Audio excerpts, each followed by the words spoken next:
Okay, folks, is Bitcoin and Ethereum about to break down here? A big breakdown here. Is that going to happen? First of all, let's look at the weekly close. Look at this. This is not fantastic because we've had this double top here. These are weekly bars, so that means a lot more. So basically, weekly bar close on the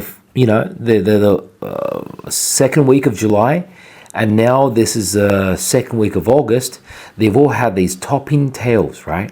Topping tails. And you've had two of them on the weekly bar in a row. Usually, I would say that's a very negative sign, very bearish sign. It means we're going down for lower, like something like this. But this is where right now, just on the Monday in the US, about 5 p.m., 5:30 p.m.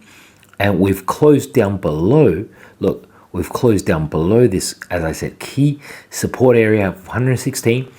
And as I said, over the last few episodes, we're going to wick down through to 115, 114, and we're going to bounce back up because this 116K area is like a major support level, and we don't want to wick down and stay inside this bull flag here. Even though it's a bull flag, we don't want to stay in here.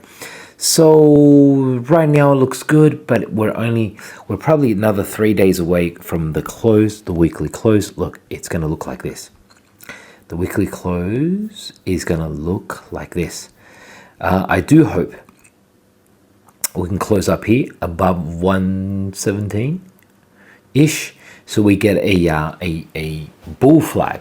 So we've had the bear flag, and we'll get a bull flag here. That would be great.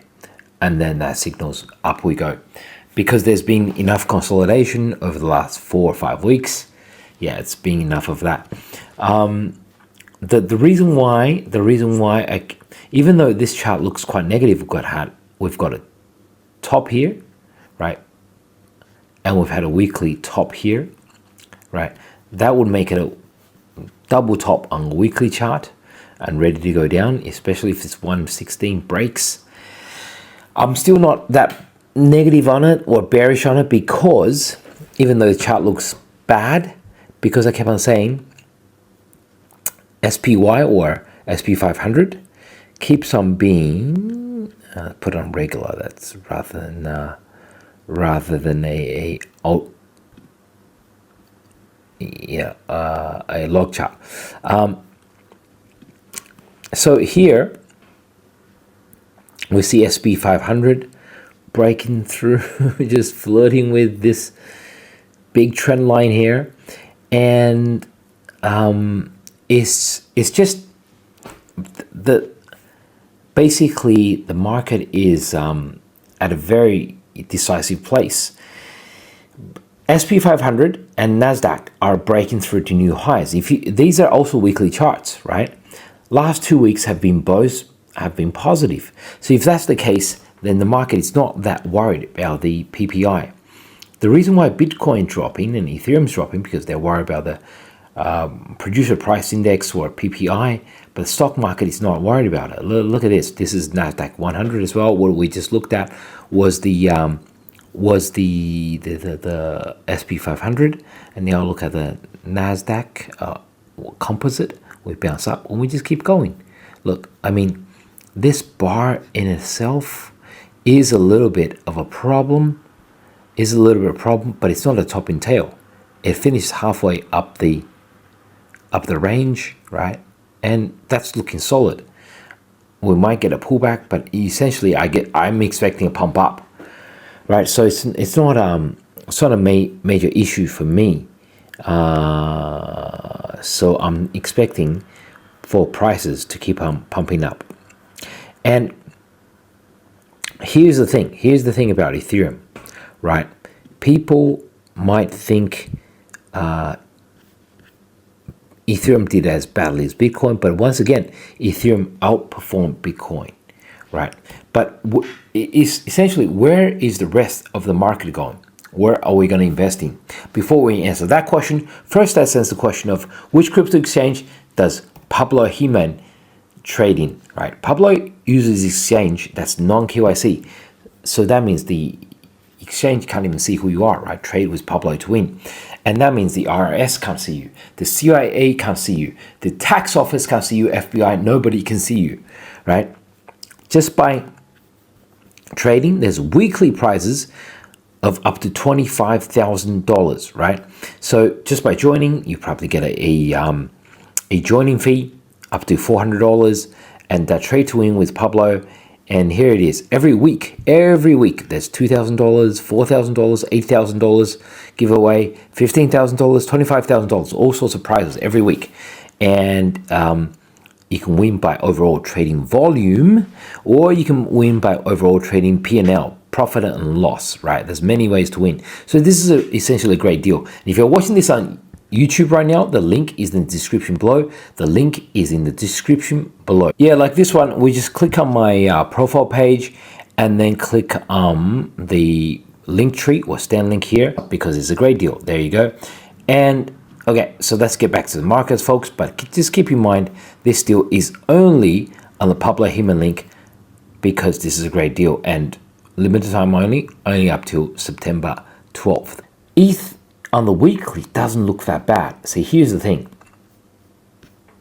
I would not call this topping tail until it closes around 4,270 around here.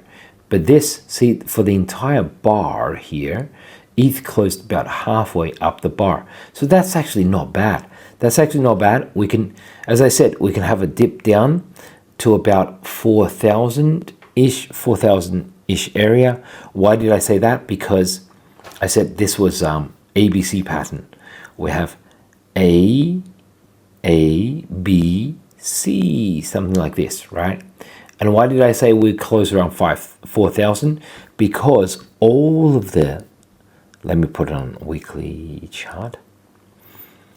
All the tops so far, except, okay, look, might as well show you guys.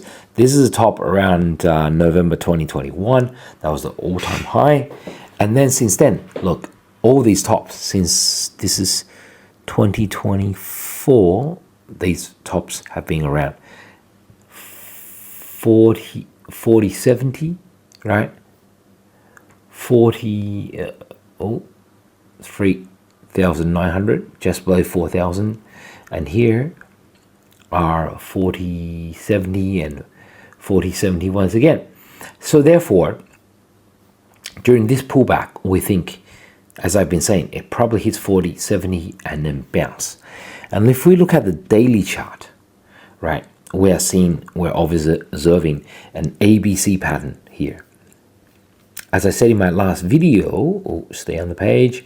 As I said in my last video, we're likely seeing an ABC pattern down to around 4,000 area. I wasn't too sure about it. I was not 100% sure.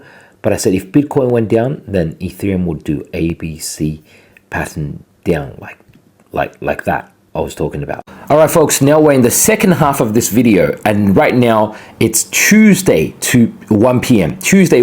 US time. So what you just saw was basically the first half of this video was recorded one day ago on the Monday, right? Let's see how my predictions went or my forecast went, and we're just trying to give you live updates of how I work.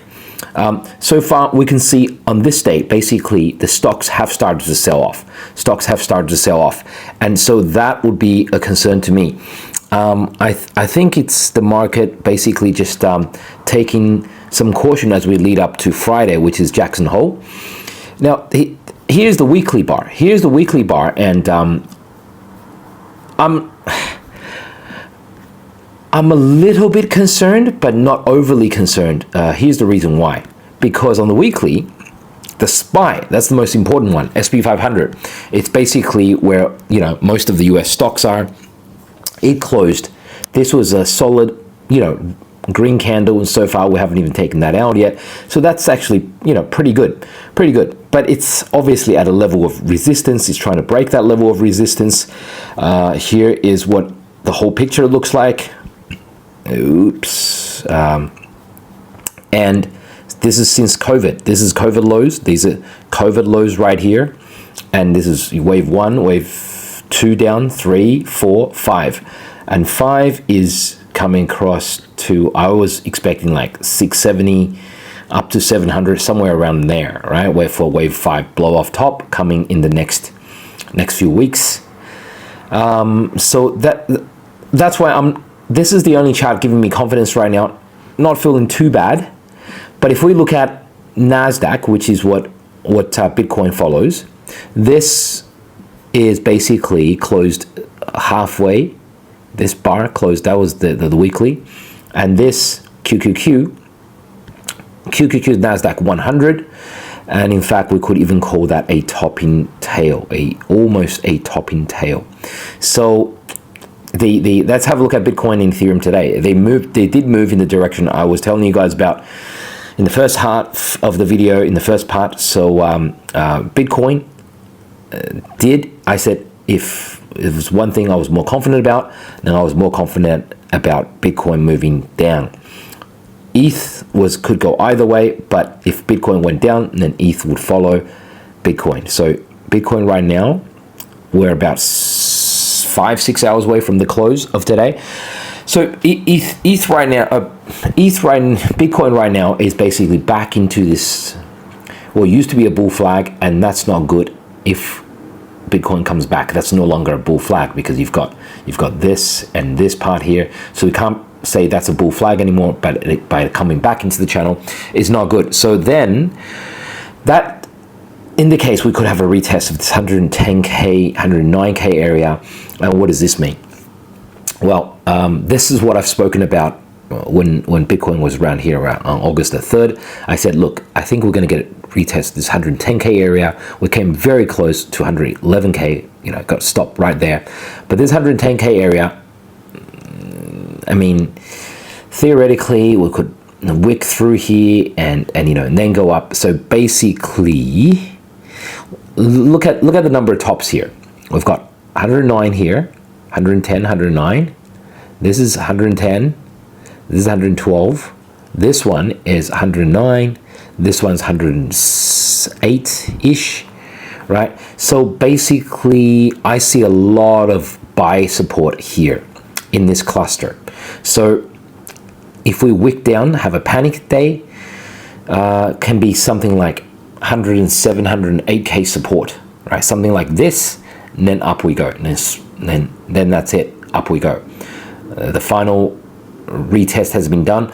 But if we have if the stock market is also dumping, up till now I've been confident because the stock market has been dumping. But if stock market dumps this week, right, Wednesday, Thursday, Friday, then basically we could see it go as low as something like this, 105k.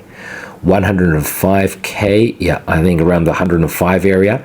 That would be the lowest my expectations we get to, because you've got this bottom here, a number of something like, it always goes a little bit lower just to take out the longs, 105k, and then up we go. A nice shakeout.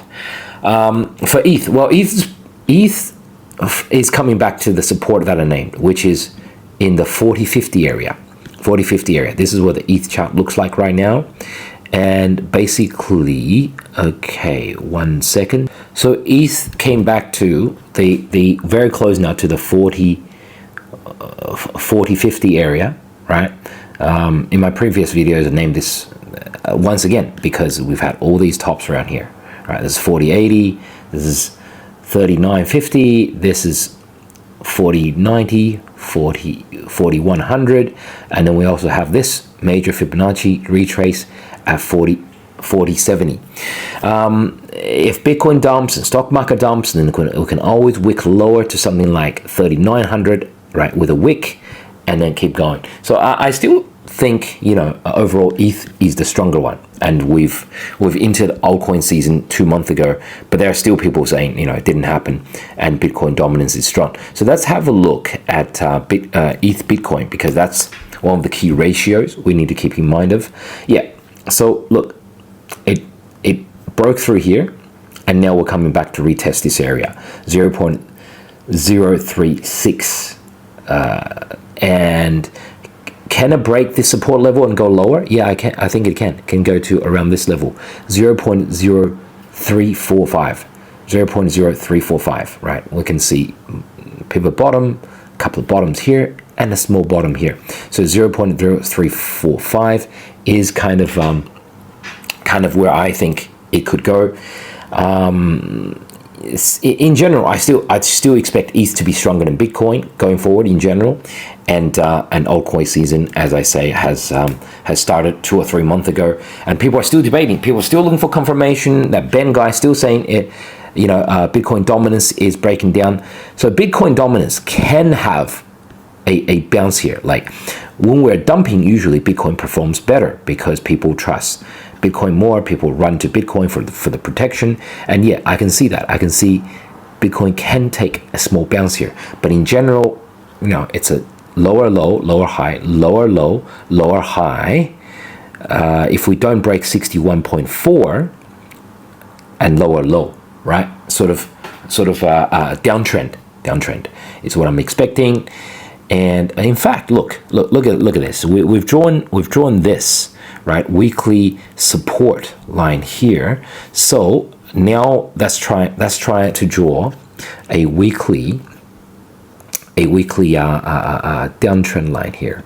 Oh, something like this. Would it work? Something like this work? Okay, so this is how altcoin season would happen. So basically, as we can see, it basically pretty much respects its trend lines rather well, right? So Bitcoin dominance, and now on the way down, which I think it is happening, we would respect this line as well. So probably doesn't get much more above 60.8, 60.7%, and then boom, down we go. Bounce off the support at 58%, and up we go, and then break this major support around 58%, and then look for support around 55%. Eventually, if we get lucky, down to 41%, if we get really lucky, but something like that. What about total? So just keep in mind, even though, like, my instincts are we probably should buy some sort of a dip around here, as I've been saying. I've named a few coins to buy the dip on. This is the total crypto market cap of all crypto altcoins. Of all crypto, including Bitcoin, and it's been right a pretty bullish trend. We're still making higher highs, higher lows, higher highs, higher lows, right? That's still pretty obvious. In fact, this line has came from all the way from COVID lows, right? So higher high, higher low, right? And then higher high again. The one to watch out for is this. This is market cap, total market cap of all altcoins, including Ethereum, but not including Bitcoin. So have a look at this chart. Basically, we're here now. Like, can you see this is also a historical double top as well? ETH hitting 4,800. That's the historical all-time high, and right now, we just hit 1.71 trillion, which is also the all-time high for total crypto market cap. Double top, triple top here, like top, all-time high, close to all-time high, gets rejected sharply, and then all-time high. So look, what I think is happening here is basically we're in a cup and handle pattern. We have the cup and handle, right? You could even say this was the handle. This is all part of the handle. And now we're inside a cup and handle within a cup and handle. This is the bigger cup and handle, right? Came all the way down here. That was a 50% pullback. And this is a small cup and handle. So where do we think that cup and handle will stop? I think 1.44T is the earliest expectation. Can go as low as 1.33, but eventually something like this, and boom, up we go. That's when everyone will say altcoin season, but by then altcoin season has already been confirmed, and we're already halfway through altcoin season. It's already ran halfway, it's already 50% over. Okay, thank you for your time, folks. I'll catch you next episode.